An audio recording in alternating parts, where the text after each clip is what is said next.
títí dàsìkò yìí ìní ọkàn ọ̀pọ̀ àwọn ọmọ ìlú Abẹ́òkúta ní ìpínlẹ̀ Ògùn ìní kò sì balẹ̀ o, tí wọ́n sì ń sọ pé ó ṣeé ṣe kí ìjà náà kó sì tún ṣẹlẹ̀ lẹ́ẹ̀kan sí ìyẹn tí ìjọba ìpínlẹ̀ Ògùn lábẹ́ gómìnà Dàpọ̀ Abíọ́dún kò bá gbé ìgbésẹ̀ dáadáa lórí bí ìjà bó ṣe ṣẹlẹ̀ láàrin àwọn ọ̀gá onímọ́tò ní ìpínlẹ̀ Ògùn méjì ní Alhaji Ismail Adéwálé ẹni tó pè yàn mọ̀ sí Yaro àti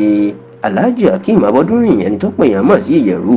táwọn ọmọlẹ́yìn wọn kọlu ara wọn lọ́jọ́ ajé ìyẹn ọjọ́ 18 oṣù kẹta tá a wà yìí, tí wọ́n ṣera wọn léṣe ní ìlú Abẹ́òkúta tí ọ̀pọ̀ èèyàn tó sì farapa. Gbogbo àwọn agbègbè bíi Kútọ̀, Láfẹnwá, Ìta-Ọ̀sìn, Bírírì, Ọbántòkò àtàwọn míì ní ìlú Abẹ́òkúta ń ló dàrú pátápátá lọ́jọ́ ajé tí í ṣe ọjọ́ Monday ọ̀sẹ̀ tó kọjá, nígbà táwọn ẹgbẹ́ onímọ́tò NURTW tí Yaro jẹ́ alága wọn àti ẹgbẹ́ onímọ́tò Ogun State Park Management tí Alhaji Ìyẹ̀rú tó ń jẹ́ alága wọn tán kọlu ara wọn tán ṣera wọn léṣe. Tẹlifíṣàn Yorùbá Tòótọ́ gbọ́ pé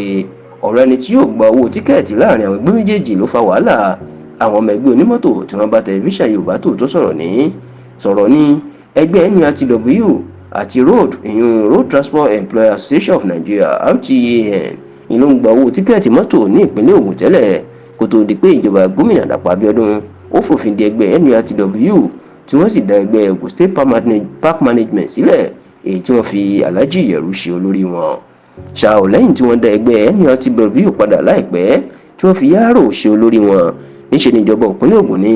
kí àwọn méjèèjì NURTW àti Ogun State Park Management kí wọ́n jọ máa pín owó tíkẹ́ẹ̀tì náà gbà lọ́sọ̀ọ̀sẹ̀ pẹ̀lú ti àwọn róòdù táwọn yóò mú ọ̀sẹ̀ méjì tí NURTW àti Park Management wọn yóò jọ mú ọ̀sẹ̀ kan. Ṣùgbọ́n lọ́sẹ̀ tó kọjá lọ̀rọ̀ di wàhálà nígbà tí wọ́n ní ẹgbẹ́ kan tó yẹ kó gba owó tó ti gba owó lọ́sẹ̀ kan sẹ́yìn ló tún fẹ́ gba owó lọ́sẹ̀ kejì, èyí tí kò bá ìlànà tí wọ́n ṣe mu, tọ́rọ̀ yìí sì di ìjà tó di tán kọlura wọn sí.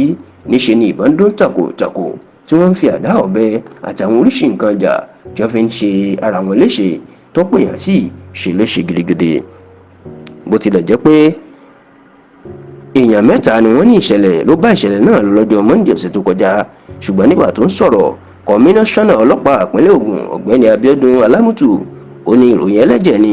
ó ní kò sí ẹnìkankan tó kú nínú ìṣẹ̀lẹ̀ náà, tó sì ní